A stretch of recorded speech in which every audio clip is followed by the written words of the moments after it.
Aujourd'hui, on est le 1er mai 2024. Et ça fait donc exactement jour pour jour 5 ans qu'on a créé la chaîne YouTube Le Canard Réfractaire. Et comme vous vous en doutez, le 1er mai 2019, c'était le début d'une très grande aventure, une sacrée aventure qu'on va vous raconter aujourd'hui. Au départ, c'était un journal papier Le Canard qui était proposé aux militants de Guingamp et aux alentours. On était tous des militants portés comme des millions de Français par les mouvements des Gilets jaunes, des écolos et des retraites déjà à l'époque. Et c'est à ce moment-là qu'on décide de prendre aussi le fameux canard jaune que vous connaissez bien avec le petit chapeau et tout. À la base, c'était vraiment un truc qui vient d'un mode Minecraft qu'on voulait faire. Après, c'est devenu le logo du bureau des étudiants à l'époque, donc là, je parle 2016. Donc là, on le réutilise pour le Canard Réfractaire. Ça nous va bien parce qu'il est jaune, donc ça correspond bien au mouvement social autonome, ça correspond bien aux gilets jaunes. En plus, il a une bonne tête, ça fait une belle affiche, quoi. Ouais, parce que c'était pas la première fois que je faisais un collectif avec un canard. Je crois que j'ai un problème avec ça. Au début, il y avait le journal, mais on filmait aussi les gens, les copains surtout, ceux qui se battaient dans leur coin collectivement pour faire entendre leur voix. Et donc à partir de ce moment-là, on devient un média de lutte guingampais. Alors on a tenté un pari, le financement participatif, le tout premier. Moi je voulais absolument une bonne caméra et un bon micro pour faire de bonnes vidéos que méritaient les copains, et surtout aussi rendre le matos à Guy que j'avais emprunté depuis quelques mois déjà. On rassemble plus de 3000 €, dont 1000 € de la région Bretagne, notre seule subvention encore aujourd'hui. Les vidéos, elles s'enchaînent et certaines marchent très bien. On a filmé Ruffin, Lepage, Chouard, toujours pour rencontrer du monde, construire, fédérer. L'énergie militante, elle était là, disponible, et on avait la force, la volonté et l'envie d'en faire plus. L'important, c'est de créer et de renforcer le collectif, et on arrivait de mieux en mieux à le faire. Sauf qu'en mars 2020, il y a un truc qui arrive qui s'appelle le Covid et le confinement. Et là, tout d'un coup, il n'y a plus de manif. Il n'y a plus de gens à filmer, il n'y a plus d'endroits où distribuer notre journal en fait. On est juste cloîtré chez soi, comme tout le monde, et on se dit, faut pas que ça s'arrête maintenant, tu vois. On a du matos, on a du temps, beaucoup de temps, et donc on a commencé à réfléchir à une saison 2 pour le Canard Réfractaire qui va être un petit peu différente de la première. Au lieu de filmer les autres, j'ai commencé à me mettre devant la caméra. Et au lieu de parler seulement des Côtes d'Armor, on a commencé à parler du pays tout entier. On a lancé un Discord aussi pour avoir des contacts, des conversations pour qu'ils m'aident à trouver des infos et à avoir une bonne analyse. Sans vraiment qu'on y ait pensé, notre média avait changé d'ampleur. Au début, on faisait une revue de presse tous les jours d'actualité. Voilà, on a toujours trouvé ça très important de montrer qu'on pouvait faire des choix radicalement différents de ceux des autres médias classiques. On était un contre-média, on était un média indépendant et surtout on était un petit média guingampais qui devient alors national. Bon, on finira par réduire un petit peu les vidéos pour en faire des plus longues, plus recherchées parce que on n'avait pas le temps de tout faire quoi. Dans le même temps, le Discord nous a permis de rencontrer Damien et Danvette, qui sont aujourd'hui présidents de notre association, et Camille, qui est maintenant notre chargée de production. De plus en plus, le canard se partage. Et évidemment, comment passer à côté? Il y a eu Nina. Amis réfractaires, aujourd'hui on va parler de dérive autoritaire avec cette loi qui s'appelle Loi Sécurité Globale. Une dérive autoritaire qui n'en finit pas. À force de ne faire aucun compromis avec l'oligarchie, la Macronie est devenue prévisible. Encore une fois, c'est l'idéologie libérale qui, patati patata, est-ce que c'est pas nous qui sommes devenus prévisibles à force? Je ne sais pas parce que c'est un peu toujours la même chose quand même. Tu veux la refaire? Non, je veux dire, le canard réfractaire, c'est on prend un sujet, on dit que Macron c'est pas bien, que le libéralisme c'est pas bien. Et t'as raison, vaut mieux que je m'en occupe, non? T'es sûr? Non, parce qu'après on peut faire des... Laisse-moi faire. Et évidemment, on a toujours le réflexe de créer un collectif, de voir d'autres personnes, de parler à d'autres personnes, de travailler avec d'autres personnes. Et donc là, on commence à discuter en distanciel avec pas mal de gens. Comme l'ami Calivision, puis Pixelmore et Emeric aussi de la chaîne État Cryptique, ou encore Thomas. Pixel qui a été le premier monteur du Canard Réfractaire et qui est encore aujourd'hui dans l'équipe. Emeric qui écrit des vidéos que vous regardez très souvent. Et Thomas, Thomas. Ouais, Thomas en fait, lui, il nous a aidé pendant quasiment toute l'histoire du Canard à nous organiser ensemble. C'est-à-dire comment est-ce qu'on travaille ensemble, comment est-ce qu'on se synchronise ensemble, comment est-ce qu'on règle les conflits ensemble. Thomas en fait, il nous a épargné 100 erreurs de management qui auraient conduit le Canard Réfractaire à se péter la gueule très rapidement. Et donc si le Canard Réfractaire tient encore debout, c'est grâce à son travail bénévole. Au mois de décembre 2020, on se rend compte qu'on capte des milliers de personnes. Notre média centralise la parole et du coup, on en profite.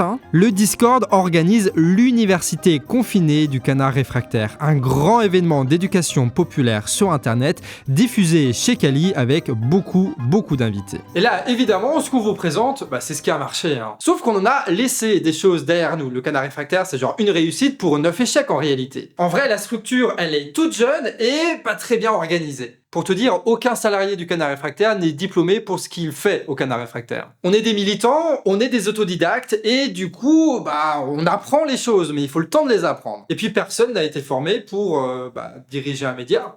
Et on se rend compte petit à petit que c'est ce qu'on fait.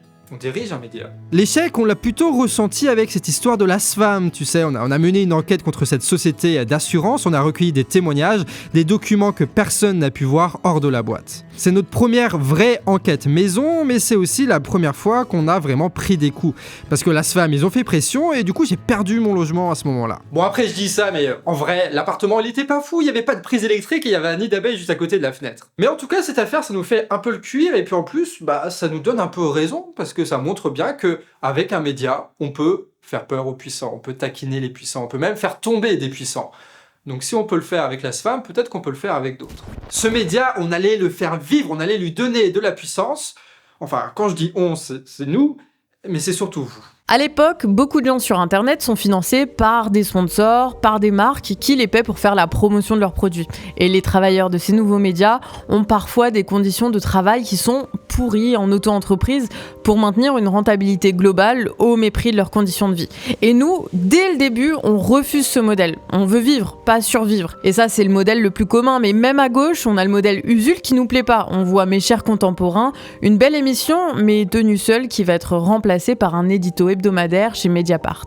Nous, on ne veut ni la solitude, ni être dépendant d'une structure existante. Ce qu'on veut, c'est être un média militant, indépendant, avec des travailleurs permanents qui peut se permettre d'être plus ambitieux. Tout ça avec nos valeurs. Ça veut dire qu'on met en place l'égalité des salaires déjà, et aussi la transparence sur les comptes avec les recettes et les dépenses qui sont accessibles à qui veut les voir. Et la grosse nouveauté de 2021, le bouleversement de la saison 3, c'est une équipe de 4 salariés financée par une cagnotte participative. Moi, Pixel, Camille et Johan.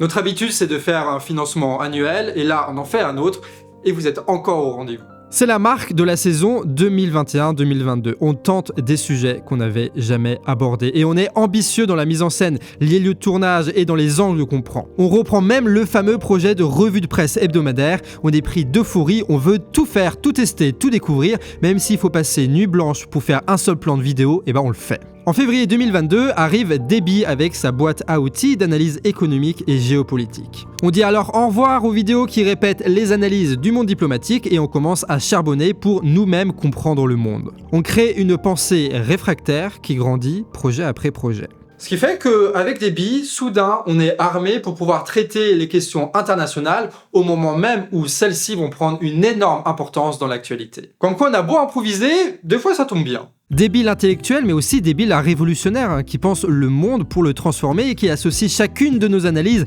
à des actions et à des émotions. Avec elle, le Canard passe de médias militants à médias révolutionnaires. Alors, quand la guerre entre l'État russe et ukrainien se déclenche et que les présidentielles arrivent, nous, on est prêts et on fait notre place. Les enjeux sont immenses et nous, on fait le travail. Résultat, on fait un record de vues et notre chaîne se porte mieux que jamais. Du coup, en 2022, on est grave confiant et on demande 100 000 € en financement participatif via Hello Asso. Et en pleine campagne électorale, alors qu'on a 150 000 personnes qui nous suivent sur YouTube et d'autres sur Facebook, les gens nous donnent le souffle nécessaire pour avancer et faire progresser le Canard. Et on les en remercie encore. Grâce à cet argent, Kouro et Wassim arrivent au montage et Émeric à l'écriture pour lancer le Canard sur TikTok et Instagram. On développe des formats plus courts, un peu différents. On a même plusieurs chaînes de production maintenant et elles vont permettre à une équipe avec Émeric, Pixel et moi d'émerger sur les formats plus nationaux, les affaires, la corruption, mais aussi les sujets sociaux. On est de plus en plus nombreux, mais ça ne nous empêche pas de nous réorganiser, de prendre des décisions et surtout d'être là dans les grands moments politiques tout en bossant ensemble. Et début 2023, il y a la mobilisation contre la réforme des retraites et on est là. Déjà, on se comporte comme un média, c'est-à-dire qu'on couvre les événements militants, mais aussi on met le Canard au service du mouvement. On pousse à l'auto-organisation, notamment indépendamment des syndicats. On fait des réunions à l'autre bout de la France, on diffuse des tracts. On développe une envie qui nous reste encore aujourd'hui. On ne veut pas simplement commenter le monde, on veut être un outil pour l'organisation du peuple. C'est ça notre place. Le Canard ravive ses couleurs à ce moment-là. Lors d'un grand mouvement social, on ne veut pas seulement seulement être un média de gauche, d'autres le font déjà. On veut être partie prenante, on veut critiquer les syndicats quand ils font n'importe quoi, on veut pousser tout ça vers le haut. C'est la patte du canard, on veut encore former des collectifs et saisir toutes les opportunités pour ça. Les gens regardent le canard plus que jamais. Ils nous disent en commentaire combien ça compte et combien ça leur plaît cette évolution. 200 000 abonnés quand même. Alors on s'imagine que c'est suffisant pour demander de l'argent sans trop communiquer dessus et on met en place une cagnotte à 200 000 € en se disant qu'on allait être large, qu'on allait développer de nouvelles émissions, embaucher de nouvelles personnes et retenter l'expérience de la quotidienne qu'on avait déjà tentée et abandonnée 2 fois faute de moyens. Bon bah clairement, c'était une énorme erreur. Dans une période d'inflation, alors que tout le pays est abasourdi par la réélection de Macron, par la défaite du combat pour les retraites, on fait ça quasiment sans communication. On galère à montrer qu'on a besoin de cet argent, on doit baisser notre objectif, on rallonge la durée de la cagnotte et on réussit difficilement à boucler à 120 000 €. Si on reste sur ce bilan, on doit stagner. Mais ça, évidemment, c'était hors de question en vrai. Hors de question de rester sur nos acquis, hors de question de juste rester entre nous, hors de question même de refaire la même chose. On va pas baisser la qualité ou la quantité ou stopper notre développement. On a toujours été des prétentieux parce qu'on veut pas se satisfaire de ce qu'on a, tu vois. On veut toujours plus. On veut être encore plus utile qu'avant. Alors on a fait tout ce qu'on a pu. On a appris un nouveau studio, on a commencé à bosser avec Ellie et Paul, on a regardé si on pouvait lancer une quotidienne en charbonnant pendant 3 mois, le fameux retour des revues de presse qu'on faisait depuis le début. On prend le risque et on se dit est-ce que les gens ils vont venir ou pas? Est-ce que les gens ils vont regarder? Est-ce qu'on a eu tort de croire qu'il était nécessaire de pousser cette nouvelle chaîne Actu Réfractaire? Ou alors, est-ce qu'on a fait une erreur? Apparemment, on s'est pas trompé. Un nouveau public arrive sur nos chaînes. Dans le même temps, la monétisation d'Actu Réfractaire nous offre une nouvelle source de financement, un peu maigrichonne, mais du financement quand même. Alors, on recrute à nouveau. Lexa en alternance et le monteur des coloniales rejoignent l'équipe pour pérenniser l'existence et la régularité des 2 chaînes. Alors ça nous faisait remonter le temps un peu, comme avec les revues de presse du tout début du canard, tout en étant solide sur tout ce qu'on a construit depuis.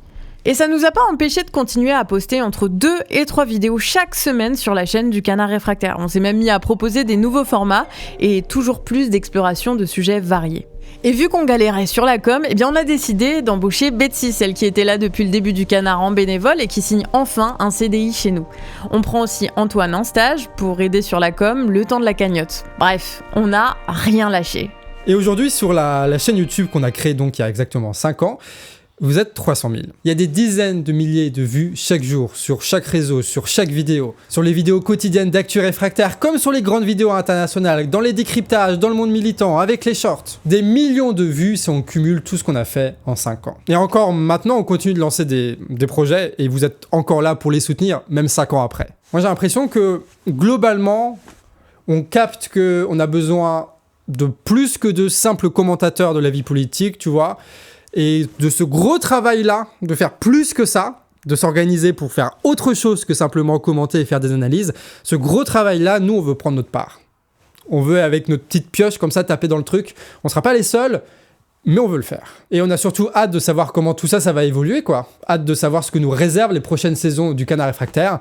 Parce qu'aujourd'hui, on est 300 000, c'est pas mal, mais le mieux, c'est que cette histoire, elle est très très loin d'être terminée. Et il nous reste une trentaine de jours là pour notre financement de cette année. Donc si tu veux soutenir cette nouvelle saison du Canard, cette nouvelle année du Canard pour qu'on puisse continuer cette aventure, évidemment tout est en description. Que ce soit des dons, genre 20 balles sur Hello Asso une seule fois, ou alors donner 2 €, 3 € par mois sur Tipeee. Aujourd'hui, on a notre équipe de 14 personnes qui sont prêtes à remplir pour une nouvelle saison avec plein de projets en tête.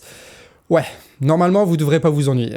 Comme on l'a dit dans les précédentes vidéos, nous, on est candidats pour être votre média de révolte, pour être votre média de masse. Après, c'est vous qui décidez. Sur ce, amis réfractaires, les nouveaux comme les plus anciens, ceux qui étaient là dès le début comme ceux qui viennent d'arriver, je vous dis tous des bisous et à la prochaine.